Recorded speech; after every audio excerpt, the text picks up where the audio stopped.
আসসালামু আলাইকুম। আবারও আলোচনায় সেন্ট মার্টিন, বাংলাদেশের একমাত্র প্রবাল দ্বীপ সেন্ট মার্টিন। এই সেন্ট মার্টিনে এই মাস থেকে মানে 1 তারিখ থেকে আর কোনো পর্যটক সেন্ট মার্টিনে যেতে পারবে না পুরো 9 মাস। ভাই, সেন্ট মার্টিন নিয়ে বর্তমান সরকারের এত আলোচনা কেন? সেন্ট মার্টিন নিয়ে আমরা অনেক কথা শুনেছি। প্রধানমন্ত্রী শেখ হাসিনা বলছিল যে সেন্ট মার্টিন যদি আমি দিয়ে দিই তাহলে আমি বাংলাদেশে ক্ষমতা থাকতে পারবো, আমার কোনো সমস্যা হবে না। আর শেখ হাসিনার পতনের পরেই এই সেন্ট মার্টিন ইস্যুটা সবার আগেই সামনে আসে। আবার 3 মাসের জন্য বন্ধ করা হলো একবার, 2 মাসের জন্য বন্ধ করা হলো একবার। সেন্ট মার্টিন যাইতে আপনাকে রেজিস্ট্রেশন করতে হবে, সেন্ট মার্টিন যাইতে আপনাকে জাতীয় পরিচয়পত্র দাখিল করতে হবে, সেন্ট মার্টিন যাইতে আপনাকে আলাদা ভিজিটিং কার্ড বানাইতে হবে। অনেক নিয়ম কারণ করছিল এই সরকার আসার পর। কেন? তাহলে কি সত্যি শেখ হাসিনার কথাই? শেখ হাসিনা যে বলছিল যে সেন্ট মার্টিন দিয়ে দিলে আমি ক্ষমতা থাকতে পারবো, কোনো সমস্যা হবে না, তাহলে কি এই সেন্ট মার্টিন ইস্যু করে আওয়ামী লীগের ক্ষমতার পতন করছে? চলেন একটু জানার চেষ্টা করি, বোঝার চেষ্টা করি। যেহেতু আপনিও বাঙালি, আমিও বাঙালি, আপনিও বাংলাদেশকে ভালোবাসেন, আমিও বাংলাদেশকে ভালোবাসি, তাই আপনার আমার মতামত দেওয়ার, বলার, বোঝার দুইটাই অধিকার আমাদের আছে। তো চলেন, আচ্ছা, এই সেন্ট মার্টিন ইস্যুটা আবার 9 মাসের জন্য বন্ধ করে দেওয়া হইলো। সেন্ট মার্টিন কেউ যাইতে পারবে না। ভাই, সেন্ট মার্টিন কি এমন পরিবেশ নষ্ট হয়ে গেছে যে ওইখানে আবার 9 মাসের জন্য চিরতর বন্ধ করে দেওয়া হইলো? এ দক্ষিণ এশিয়ার মধ্যে সবচাইতে দূষণ প্রবল, মানে সবচাইতে দূষিত শহর যদি কোথাও থেকে থাকে তাহলে বাংলাদেশের ঢাকা শহর। এটাকে বলা হয় দূষিত নগর। এই দূষিত নগরের দিকে চোখ না দিয়ে বর্তমান সরকার কেন বারবার সেন্ট মার্টিনের দিকে চোখ দিচ্ছে? সেন্ট মার্টিনের পরিবেশ বাঁচানোর জন্যই তারা ব্যস্ত হয়ে পড়ছে। ভাই, প্রশ্ন আমার মনে যেরকম আপনার মনে এরকম। তাহলে কি সেন্ট মার্টিন এখন আর সেন্ট মার্টিন নেই? সেন্ট মার্টিন এখন সেন্ট মার্কিন হয়ে গেছে? ভাই, প্রশ্ন তো আমার মনে জাগতেই পারে। যেহেতু সরকার পতনের পর থেকে সেন্ট মার্টিন ইস্যুটা সবচেয়ে বেশি উঠছে। এখন 9 মাসের জন্য সেন্ট মার্টিন যাওয়া বন্ধ করে দিছে। তাহলে কি এই 9 মাস পর্যন্ত সেন্ট মার্টিনে আমেরিকার গাড়ির কাজ চলবে? প্রশ্ন তো ভাই জাগতেই পারে অন্তরে। কারণ আমার যেহেতু দেশ, সেহেতু আমি বিভিন্ন ধরনের প্রশ্ন অন্তরে জাগতেই পারে, আপনারও মনে জাগতে পারে। সরকার এটাকে ক্লিয়ার করতেছে না কেন? আমাদের পরিবেশ উপদেষ্টা রেজওয়ানা হাসান সে বলছে প্রবাল দ্বীপের প্রবাল ক্ষয় হয়ে যাচ্ছে, ওখানে যত মানুষ যাচ্ছে ওই মানুষের ভান নাকি সেন্ট মার্টিন নিতে পারতেছে না, যে কোনো সময় সেন্ট মার্টিন ডুবে যাবে। ভাই, গত 50 বছর 60 বছর যাবৎ এই সেন্ট মার্টিনের প্রবাল ক্ষয় হয় নাই? সেন্ট মার্টিন ডুবে যাওয়ার আশঙ্কা হয় নাই? সেন্ট মার্টিনের নিচে কি কোনো কিছু নাই?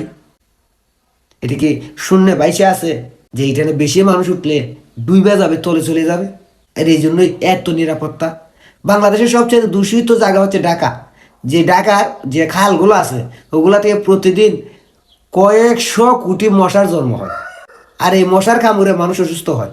রাস্তার আশেপাশে ময়লার ভাগার ঢাকা শহরে, গাড়ির বায়ু দূষণের জন্য চলাফেরা করাও কঠিন। ওই ঢাকা শহরের বায়ু দূষণ না কইরা, পরিবেশ রক্ষা না কইরা বারবার কেন সেন্ট মার্টিনে যাওয়া হচ্ছে? এই একটা প্রশ্ন আমার মাথায় ঢুকে না। তাহলে কি শেখ হাসিনার কথাই ঠিক? শেখ হাসিনার পতন এই সেন্ট মার্টিনের জন্য হয়েছে? এই 9 মাস বন্ধ থাকলে সেন্ট মার্টিনে কি হবে না হবে কোনো সাংবাদিক জানবে না, সাধারণ মানুষ জানবে না। তাহলে ওইখানে 9 মাসের জন্য কেন বন্ধ করে দেওয়া হচ্ছে? কি এমন কাজ হবে ওইখানে? কি এমন পরিবেশ রক্ষা করা হবে? পরিবেশ রক্ষা করার জন্য তো কিছু আইন কানুন করা যায়, কিছু নিয়ম কানুন করা যায় যে আপনি সেন্ট মার্টিন গেলে এটা করতে পারবেন না, ওইটা করতে পারবেন না, এইভাবে চলতে হবে, এইভাবে চলতে হবে যাতে পরিবেশ নষ্ট না হয়। তাহলে এইসব না করে সরাসরি বন্ধ করে দেওয়ার মানে কি?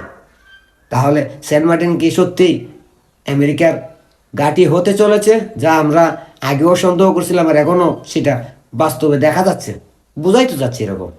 আপনাদের কি মনে হয় কেন সেন্ট মার্টিন নিয়ে সরকারের তুলতালা? বাংলাদেশের আর কোথাও কি পরিবেশ নষ্ট হয় না? শুধু সেন্ট মার্টিন বাঁচানোর জন্য এই অবস্থা? আপনি কক্সবাজার যান, গিয়ে দেখেন এখানে পরিবেশ নষ্ট হচ্ছে, ওইটা নিয়ে তো সরকারের মাথা ব্যথা নেই।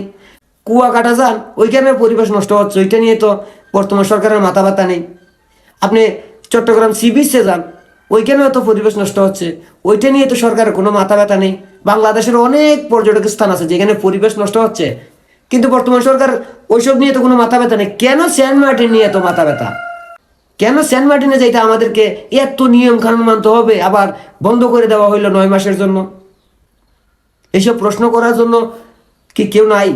বিএনপির নেতা ব্যারিস্টার রুমিন ফারহানা প্রশ্ন করেছিল বর্তমান সরকারের এক উপদেষ্টাকে, সে সঠিক উত্তর দিতে পারেনি।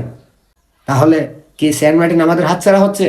সেন্ট মার্টিনে আমেরিকার গাঁটি হচ্ছে? আমরা ধরেই নিতে পারি, যেহেতু বর্তমানে যে সরকার তার কোনো সৎ উত্তর দিতে পারতেছে না। জানি না কি হবে, তবে আমার মনে হয় আপনার আমার সবার সচেতন থাকা উচিত নিজের সার্বভৌমত্ব রক্ষার জন্য। এবার আপনারা ভালো বুঝেন কি হচ্ছে না হচ্ছে। আপনারা দেখতেছেন, বুঝতেছেন, কিন্তু আওয়াজ তুলতেছেন না। আওয়াজ তুলেন নিজের সার্বভৌমত্ব রক্ষা করার জন্য, আওয়াজ তুলেন।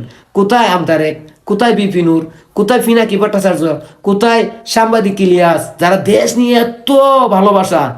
আজকে সেন্ট মার্টিন নিয়ে এত খেলা হচ্ছে, কোথায় বিখ্যাত বিখ্যাত ব্যক্তিরা, দেশপ্রেমিকরা কথা বলে না কেন? কোথায় ইন্ডিয়ার বিরুদ্ধে যুদ্ধ করা ব্যক্তিগুলো, যারা ইন্ডিয়ার বিরুদ্ধে যুদ্ধ করার জন্য ব্যস্ত, আজকে সেন্ট মার্টিন যাইতে পারতেছে? তোমরা কথা বলো না কেন? তোমাদের দেশপ্রেমকে ফুতাইয়া গেছে। সাংবাদিক ইলিয়াস, পিনাকি ভট্টাচার্য, কনক সারোয়ার, আমতারেক, বিপিনুর, যারা দেশপ্রেমের বুলি বুলায়, তারা কথা বলে না কেন সেন্ট মার্টিন ইস্যু নিয়ে? নাকি তারাও সেন্ট মার্টিনের বাঁকাইতেছে? জানি না কি হবে, তবে আমি প্রস্তুত। সেন্ট মার্টিন যদি কোনো কিছু হয়, সেন্ট মার্টিন বাঁচাতে আমি সর্বদা প্রস্তুত, সবসময় প্রস্তুত। আপনি প্রস্তুত কিনা জানি না, তবে আমি প্রস্তুত। সব ভালো থাকবেন, সুস্থ থাকবেন। চিন্তা করে দেখেন কি হচ্ছে আর আমরা কি হারাতে চলেছি। আল্লাহ হাফেজ। দেশকে ভালোবাসেন, দেশের মানুষকে ভালোবাসেন, দেশের জন্য একটু হলো চিন্তা করেন কেমন ছিল দেশ আর এখন কেমন আছে।